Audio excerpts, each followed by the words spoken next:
Buenos días, hoy Conoce lo que vota se ha trasladado al Congreso de los Diputados para entrevistar a Marian Beitialarrangoitia de Euskal Herria Bildu. Buenos días, hoy Conoce lo que vota se ha trasladado al Congreso de los Diputados para realizar una entrevista con Marian Beitialarrangoitia. Buenos días. Hola, buenos días. Como primera pregunta, como periodista, ¿qué es lo que le llevó a dedicarse a la política? Pues seguramente no fue mi condición de periodista, aunque siempre el hecho de estar a la orden del día o estar en lo más inmediato, pues siempre te hace tener un interés especial por la política, ¿no? Yo siempre lo había tenido como periodista y además me había tocado hacer actualidad política. Pero yo creo que más que eso fue el que yo, bueno, de alguna forma estaba implicada en mi localidad, en la que yo vivo, que es Hernani, y me hicieron la propuesta de si estaba dispuesta a presentarme para la alcaldía, de si estaba dispuesta a dedicarle 4 años al pueblo y a lo que el pueblo necesitaba, y yo creo que más fue esa segunda parte la que me llevó a presentarme y a decir que sí que otra cosa, pero seguramente las dos están mezcladas en mí y seguramente las dos tienen que ver. El director de Iberdrola anuncia que no quiere reabrir la central nuclear de Garoña e insta a Endesa a no solicitar la apertura al Gobierno. ¿Cree que con este hecho se encuentra más cerca de lograr su objetivo en cuanto al cierre definitivo de la central nuclear? Yo espero que así sea, porque es un deseo y es una demanda mayoritaria entre la ciudadanía vasca y, por tanto, creo que es importante. Creo, además, que aquello que supone un riesgo para la salud y la integridad de las personas no debería de aplicarse, no debería de utilizarse. Garoña, por activa y por pasiva, se ha dicho que supone un riesgo, que está obsoleta, y es verdad que a todos nos preocupa cómo va a quedar la economía en esa zona, pero yo creo que es en eso en lo que deberíamos de invertir ahora todas nuestras fuerzas, en ver cómo se reconvierte esa zona, en ver cómo se desmantela Garoña y cómo se buscan otras opciones económicas para las personas que viven en esa zona, que por supuesto muchas de ellas viven hoy en día de Garoña, ¿no? Pero el día que definitivamente, con toda seguridad, sepamos que Garoña no se va a reabrir, será un día importante. Bien. Se ha creado una subcomisión en el Congreso para la reforma de la Ley Orgánica del Régimen Electoral General, cuyo fin es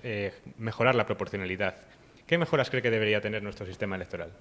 Bueno, yo creo que es un debate que habrá que hacer pausadamente. Yo lo dije cuando se creó, porque yo voy a ser miembro precisamente de esa comisión de trabajo, y creo que es verdad que hay formaciones que con más votos tienen menos escaños, pero es verdad también que, por ejemplo, en la parte que me toca, el País Vasco tiene una realidad diferenciada que la pluralidad del Estado debería de mantenerse en el Congreso, y puede haber medidas que se planteen que fríamente y sin hacer una lectura de qué van a suponer en la representación del Congreso puedan parecer bien, pero que luego en su plasmación práctica puedan suponer un problema. Por eso yo creo que todos fuimos conscientes de que, evidentemente, quien por una discapacidad, aunque puede hacer frente a su día a día, no se le deje votar, eso hay que solucionarlo. El tema de las proporcionalidades hay que solucionarlo. El tema de los problemas de la gente que en el extranjero tiene problemas para votar, eso hay que solucionarlo, y otras muchas cuestiones también. Luego el tema de cómo se hacen las circunscripciones y cómo se corrigen de alguna forma los problemas de proporcionalidad, creo que necesita de un análisis mucho más detallado y que habrá que estudiarlo con detenimiento. No es malo que esta comisión se cree al inicio de la legislatura, eso es bueno, porque al final de las legislaturas siempre los intereses electorales prevalecen sobre todos los demás, pero tendrá que ser un debate, entiendo, que sosegado. Por lo que yo sé, porque yo solamente llevo 1 año en el Congreso, ya antes hubo un debate de casi 2 años sobre esta materia y no se llegó a nada. Habrá que ver ahora qué intereses hay por parte sobre todo de los partidos mayoritarios y a dónde llega ese debate, pero en todo caso creo que es un debate que hay que hacer con calma y que hay que buscar siempre que sea proporcional con la realidad en todos los sentidos, tanto en el sentido de que sea respetuoso con lo que la ciudadanía reclama y por tanto esa proporcionalidad se cuide, pero también en cuanto a las realidades nacionales diferenciadas que hay para que puedan tener también su presencia en el Congreso. Habrá que ver cómo se conjuga todo eso. ¿La fórmula DONT cree que había que cambiarla? ¿Perdona? La fórmula DONT. Bueno, pues es una cuestión difícil. El problema ahí radica en cuál es la fórmula sustitutiva. Como siempre, cuando alguien cree que efectivamente la fórmula DONT tiene aplicaciones en las que las cosas no van con la proporcionalidad y suponen un problema, hay que sustituirlas. El problema estaría en buscar la fórmula adecuada. Es algo que habrá que debatir también. ¿Por qué considera que no deberían ser aprobados los presupuestos generales que hoy se han presentado y que hacerlo alguna formación vasca estaría dando la espalda a la ciudadanía, a los ciudadanos de Euskadi? Bueno, pues porque el documento de los presupuestos es en realidad uno de los documentos más importantes que marcan el quehacer o que marcan la senda que va a seguir el Gobierno. El Gobierno nos viene diciendo que va a hacer lo mismo que ha venido haciendo en los últimos 5 años, nos anuncia unos presupuestos sin recortes y sin subida de impuestos, y eso al final lo que quiere decir es que, uno, no se va a hacer la reforma fiscal que se necesita para dotarnos de mayores ingresos y poder hacer frente a las políticas sociales que hacen falta, y dos, no pensará hacer recortes nuevos, pero eso consolida los que se han venido haciendo en los últimos 5 años. Además, hay que tener en cuenta que los presenta el Partido Popular para seguir haciendo la misma política que ha venido haciendo, y eso en la práctica, visto desde Euskal Herria, supone una negación del derecho a decidir de nuestro pueblo, una sistemática agresión, que es lo que ha hecho en los últimos 5 años, a la limitada soberanía que tenemos y a las capacidades de decisión que tienen nuestros parlamentos y nuestras instituciones, supone a la vez una actuación contraria a que podamos decidir nada, y además se ha visto con el anuncio de que va a presentar una enmienda o va a recurrir los presupuestos catalanes porque tienen una partida destinada al derecho a decidir o al referéndum, y porque además son políticas que suponen recortes en derechos civiles y políticos y sobre todo recortes sociales. Por tanto, desde el prisma de Euskal Herria, por todo ello no son admisibles, pero entiendo que desde el prisma del Estado, a todos aquellos que opinan que en los últimos 5 años las políticas que ha implementado el PP nos han llevado a mayor paro, a precariedad, a que la juventud no tenga futuro aquí y se tenga que ir al extranjero, a que las mujeres sean doblemente penalizadas, creo que el que quiera revertir todo eso difícilmente puede dar por buenos unos presupuestos que quieren continuar ahondando en esa misma senda. Por tanto, creo que los vascos tenemos muchos motivos, pero cualquier partido estatal tiene también motivos sobrados para no aceptar estos presupuestos. Hablando del derecho a decidir, Euskal Herria Bildu apoya el proceso independentista de Cataluña, impulsado por Artur Mas. ¿Podría decirse que se encuentran expectantes ante la posibilidad de que consigan la independencia y así poder seguir sus mismos pasos? Bueno, seguramente los procesos vasco y catalán no van a poder ser iguales porque somos dos sociedades diferentes y cada una seguramente llegará a un momento de madurez para poder poner en marcha un proceso de ese tipo de manera diferente por múltiples cuestiones, pero es evidente que estamos expectantes, que nos encantaría y nos gustaría que Cataluña consiguiera la independencia cuanto antes mejor, y que evidentemente todo lo que ocurra con Cataluña, todas las puertas que abra Cataluña serán puertas abiertas para Euskal Herria, y todas las puertas que se cierren probablemente se estarán cerrando también para nosotros y nosotras, ¿no? En última instancia, tanto Cataluña como Euskal Herria tenemos el mismo Estado enfrente, un Estado que se niega a por vías políticas de alguna forma y por vía del acuerdo poder buscar un cauce a ese derecho, que es el derecho a que la ciudadanía decida su futuro, y por tanto es un espejo en el que mirarnos, ¿no? Es la prueba evidente de que cualquier proyecto político no se puede defender con la actual legislación española, es decir, la independencia no se puede defender. Si entendemos cómo defender, poder llevarlo a la práctica. Si entendemos cómo defender, meramente poder hacer un discurso, evidentemente que lo es, pero yo entiendo que para que un proyecto se pueda defender tiene que poder llevarse a la práctica y tiene que tener cauces legales para poder llevarse a la práctica. Y hoy en día se está utilizando la ley en contra de la democracia en lugar de utilizar la ley al servicio de la democracia, porque al final las leyes las hacemos las personas, las hacemos en muchos casos quienes estamos en este Congreso de los Diputados, y por tanto debería de adecuarse al sentir de la mayoría de la población, ¿no? Por tanto, sí que estamos expectantes ante lo que ocurra en Cataluña, y nos hubiera gustado muchísimo poder estar en una situación similar a la catalana para, en lugar de tener en España un frente abierto, hubiera tenido dos y pudiéramos haber hecho fuerza y causa común, pero las cosas son como son, llegan cuando llegan a cada uno de los territorios, y evidentemente Euskal Herria ahora no está en ese momento, está trabajando para que así pueda ser en un futuro cercano, pero es evidente que Cataluña el proceso está mucho más maduro y está mucho más adelantado. El 8 de abril sucederá un hecho histórico, el desarme total y unilateral de ETA. Sin embargo, hace más de 5 años que ETA abandonó la lucha armada. ¿Cree que ha podido influir en que haya tardado tanto en producirse su desarme la falta de negociación acerca de los presos de ETA? Yo creo que lo que ha influido esencialmente es que el Gobierno no ha querido aprovechar la oportunidad que le brindaba el abandono de las armas de ETA para sentarse con ETA y ver cómo se desarmaba, porque desde el principio ha mostrado su voluntad ETA, ha mostrado la voluntad de hacerlo, y el Estado, si hubiera contribuido, se pudiera haber hecho mucho más rápido, pero el Estado no solo no ha contribuido a ello, sino que ha intentado obstaculizarlo, y prueba de ello es que al final se va a hacer con la implicación de personalidades de la sociedad civil, de la parte de Euskal Herria que está bajo administración francesa, y supimos precisamente de la implicación de estas personas para intentar superar los obstáculos que estaban poniendo los gobiernos español y francés cuando fueron detenidos. Por tanto, por eso digo que no solo no han contribuido a que se hiciera más rápido, sino a que lo que han hecho es intentar impedir que eso ocurriera, ¿no? Yo creo que ese es el elemento central que ha impedido que el desarme se hiciera antes y no tanto la cuestión de los presos, aunque sí estaría bien que no en contrapartida a nada ni como premio a nada, sino porque la política penitenciaria debería de estar basada más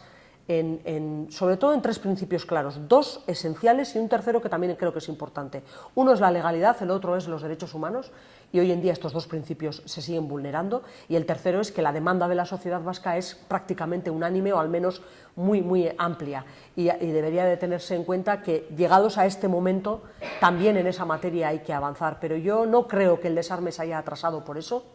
no creo que una cosa haya condicionado la otra. Tampoco creo que uno tiene que ser ahora producto de lo otro, pero sí es verdad que 5 años no han pasado en vano, que han pasado muchas cosas, que se está consolidando una realidad y que el Gobierno debería de atender a la consolidación de esa realidad y cambiar lo que ha sido una política excepcional por una política normalizada en la medida en la que la situación también transita hacia una situación más normalizada, ¿no? En 2014 se producía la entrega parcial de armamento, pero se condicionaba a la totalidad la excarcelación de presos. ¿Por qué considera que se produce ahora el desarme incondicional?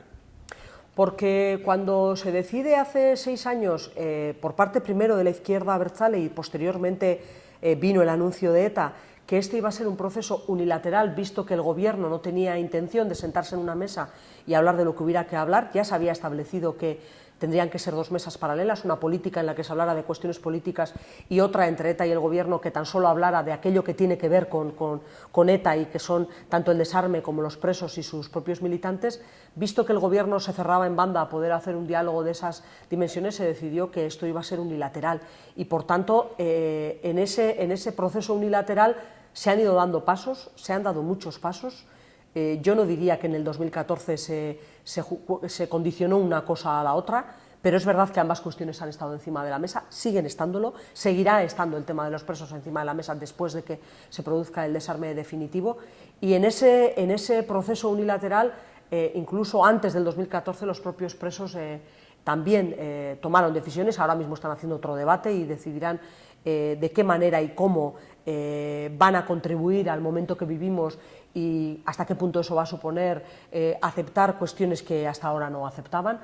Y yo creo que ese discurrir de ese proceso unilateral, pese a los obstáculos del Gobierno que van consolidando y que van haciendo día a día mucho más sólido esa apuesta que se hizo ya hace 6 años, es lo que está contribuyendo a que realmente se vayan dando pasos. Cuando hay una parte que decide que esto ya no tiene vuelta atrás, que esto es definitivo y que va a dar pasos para que el futuro sea diferente de lo que fue el pasado, pues al final esos pasos se van dando.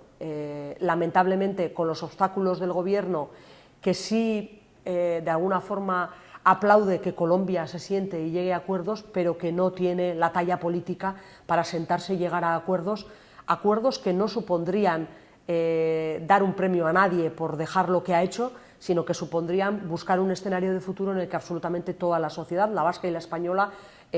pudieran salir ganando y además establecieran una convivencia de futuro con unas bases sólidas que tendría que tener en su haber la principal característica que en cualquier proceso de este tipo que se ha dado en el mundo se ha venido dando y que es esencial, que es la de las garantías de no repetición.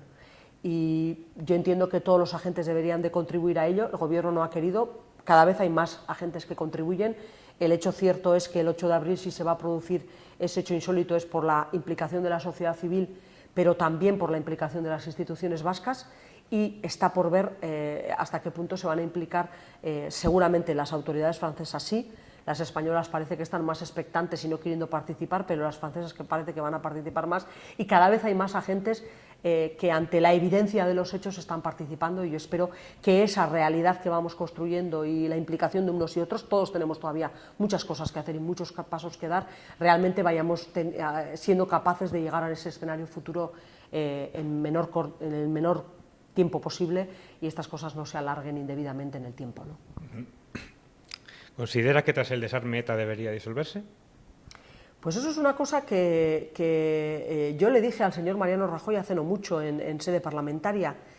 y es que en lugar de obstaculizar cualquier paso que se dé, lo que debería hacer es facilitarlo. Y yo creo que el esencial y el importante es el del desarme, porque en última instancia lo que creo que la sociedad está demandando es que ETA no vuelva a matar, ETA no vuelva a utilizar las armas, y eso es lo importante. Si ETA se disuelve o no es algo que tendrá que decidir ETA, y es algo que entiendo que es de segundo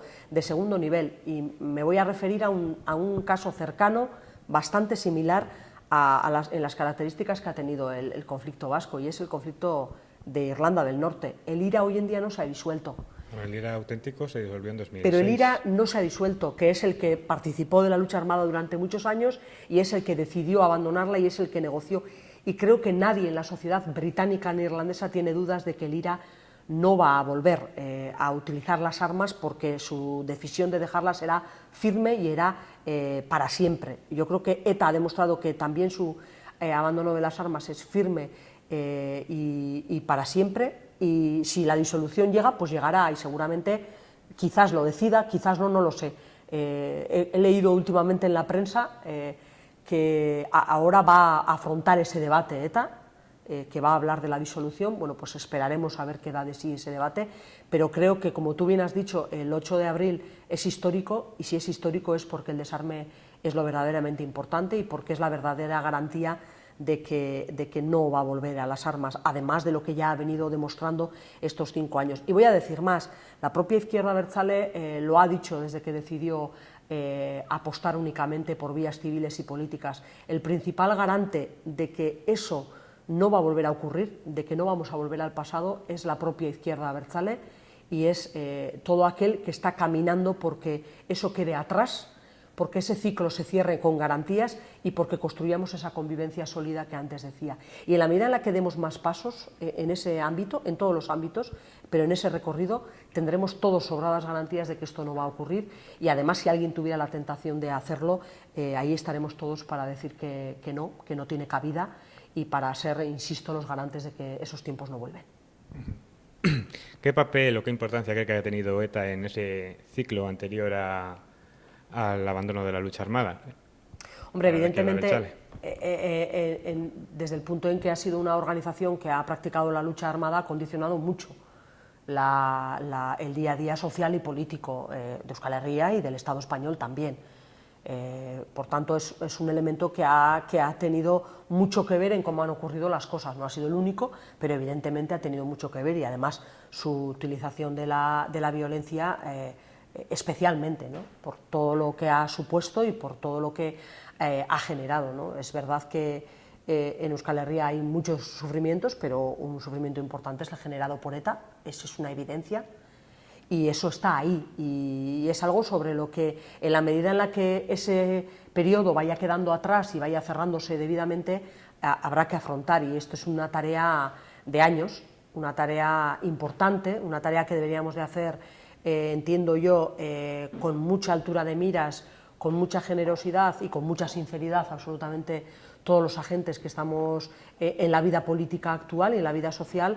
y que traerá consigo el que afrontemos con una mirada abierta el pasado y en toda su integridad y sin obstáculos, con ánimo constructivo más que con ánimo de utilizarlo como arma arrojadiza unos contra otros. Habrá que actuar sobre ese pasado, sobre el presente, que, insisto, lo he dicho antes, todavía no estamos en una fase en la que se hayan superado todas las vulneraciones de derechos humanos. Llegaremos también a esa fase, y ello, el afrontar el pasado y el superar el presente, nos llevará a un futuro, espero, que construyamos entre todos y todas, y que sea sólido, ¿no? Porque yo creo que incluso a las víctimas que ha generado ETA, el mayor favor que les podemos hacer, además de su reconocimiento y su reparación, es garantizarles que no va a volver a ocurrir, que nadie más va a pasar por lo que ellos han pasado, y eso se hace construyendo ese futuro con bases sólidas, insisto, con ánimo constructivo, sin cerrar los ojos a lo que ha pasado, pero con ánimo de construir un futuro diferente, y desde luego al menos nuestro empeño está en eso, en que para eso ninguna de las realidades y ninguno de los sufrimientos que ha habido se obstaculice, sin que eso tenga por qué suponer ninguna equiparación, sino simplemente plasmar todas las realidades, y entendemos que eso es un ejercicio de alta responsabilidad y que hay que hacerlo con mucho cuidado, con mucha delicadeza, sin herir nuevas sensibilidades, sin abrir nuevas heridas, intentando cerrar en la medida de lo posible las antiguas y en eso evidentemente ha tenido mucho que ver ETA, no cabe duda. ¿Qué opina de la proposición de ley del Grupo Parlamentario de Unidos Podemos para eliminar el delito de enaltecimiento del terrorismo, por el que además fue procesada y absuelta por el Tribunal Supremo? Bueno, yo creo que se da la paradoja de que en estos últimos 5 años se han dado más procesamientos por enaltecimiento del terrorismo que antes del abandono de la lucha de ETA, ¿no? Es algo que durante mucho tiempo en Euskal Herria lo hemos vivido muy de cerca. Yo misma fui procesada por enaltecimiento del terrorismo, aunque posteriormente fui absuelta, ¿no? Yo creo que hay un uso indebido y un uso excesivo del enaltecimiento del terrorismo y, por tanto, creo que vulnerador de una forma excesiva de la libertad de expresión. Creo que, evidentemente, cualquier cosa que perjudique a derechos básicos y a otras personas no debe de poder decirse de cualquier manera, pero creo que hemos llegado al extremo en el que cualquier cosa, depende de qué ámbito político se diga, no es admisible, pero depende de a quién vaya dirigido, sí, ¿no? Se ha dado la circunstancia en los últimos días, precisamente, de que una de las personas que resultó herida en el último atentado de Berlín era un vasco afín a los postulados de izquierda independentista, que fue insultado en las redes y que además él salió bien parado de ese atentado, pero herido, y la verdad es que no le deseaban lo mejor esas afirmaciones vía redes sociales. Y se ha considerado que en esas afirmaciones no hay ningún delito, ni ningún enaltecimiento, ni nada por el estilo, pero, sin embargo, en este caso que me mencionabas, se opina todo lo contrario. Creo que utilizar diferentes varas de medir, dependiendo de qué sector político viene esa expresión, no es un buen principio, y si lo que se pretende es, de alguna forma, criminalizar algunas opiniones y otras no, pues creo que se hace un uso indebido de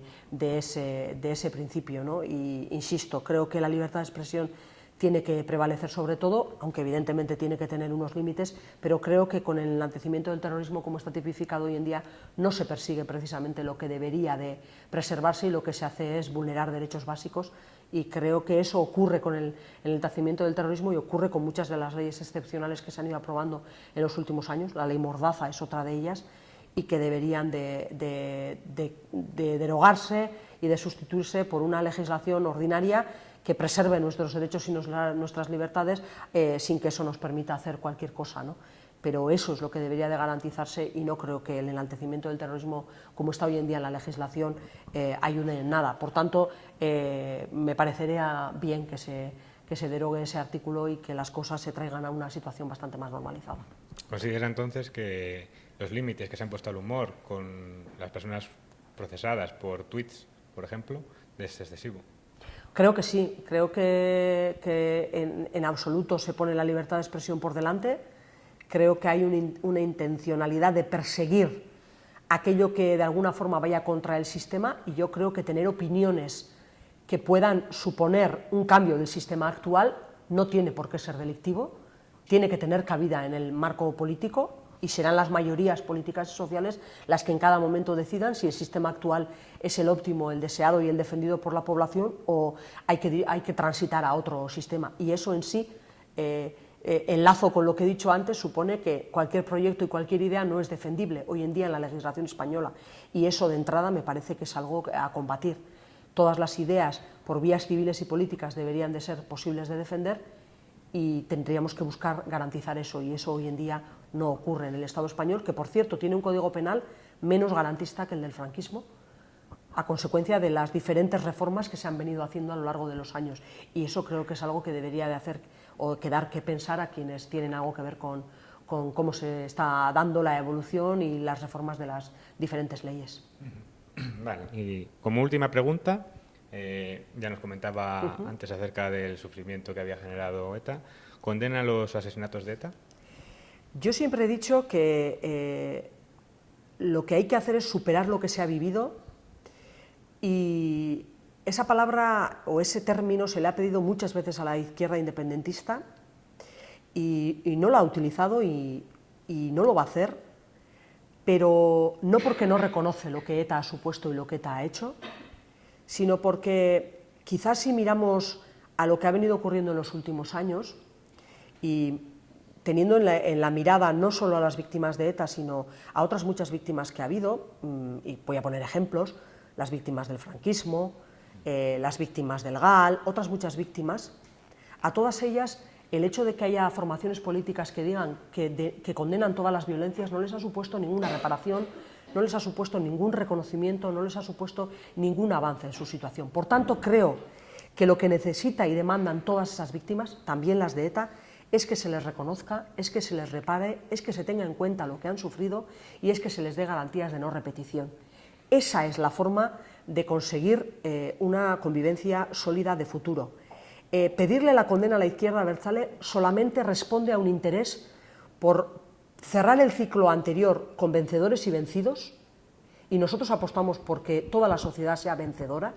en el nuevo escenario que vayamos a crear, y porque de alguna forma se le quiere obligar a aceptar un relato único de lo que ha ocurrido, en el que parece que en los últimos 50 años lo único que ha ocurrido aquí es que ETA ha matado. Y nosotros lo que decimos es, eso ha ocurrido, pero han ocurrido otras muchas cosas, hay otras muchas víctimas, ha habido otras muchas vulneraciones de derechos, y en la medida en la que algunos piden que cataloguemos lo que ha ocurrido con unos términos concretos, en unos parámetros muy concretos, lo que nos está pidiendo es que hagamos la vista gorda, que no veamos todo lo demás que ha ocurrido, que no veamos la realidad en su integridad y que no apostamos realmente por ese futuro. Porque estamos, en los últimos 5 años, inmersos en una batalla del relato de lo que ha ocurrido, como si fuera posible establecer un único relato de lo que ha ocurrido. Me atrevería a decir que ni siquiera las víctimas de ETA son capaces de llegar a un único relato, porque cada uno tendrá el suyo particular de lo que ha vivido. Por tanto, en la medida de que con eso lo único que se busca es eso que decía, de ir a una situación de vencedores y vencidos o de admitir un relato único, nosotros no lo vamos a hacer. Pero no porque no reconozcamos el daño que ha causado ETA, ni muchísimo menos, o porque no queramos superar esa realidad, creando verdaderamente un futuro de bases sólidas para también esas víctimas de ETA, que creemos que hay que reparar, que hay que reconocer y que hay que tener en cuenta.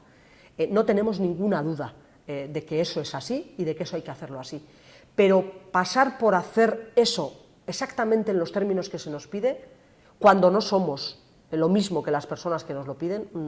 nunca dos personas somos lo mismo, pues no lo vamos a hacer. Y porque creemos que además le hacemos un flaco favor a la convivencia de futuro que tenemos que hacer, y creemos que esa no es la vía para consolidar el escenario que tenemos y para discurrir a un escenario todavía mejor. Contribuiremos, trabajaremos en todo lo que haga falta para reparar a esas víctimas, para reconocerlas, para transitar hacia ese futuro, pero no lo vamos a hacer ni en los términos que se nos pide, ni con los intereses que se nos pide, porque entendemos que no son los intereses que van a favorecer al conjunto de la sociedad, tanto la vasca como la española, y creemos que el tema es más serio que todo eso y que es más plural que todo eso, y que esa pluralidad y esa diversidad de todo lo que ha ocurrido tienen que tenerse en cuenta y tienen que ser parte de los diferentes relatos que de forma inclusiva tengamos que lograr para realmente escribir lo que ha pasado en toda su integridad y poder escribir un futuro mucho mejor. Vale. Muchas gracias por a vosotros. atendernos.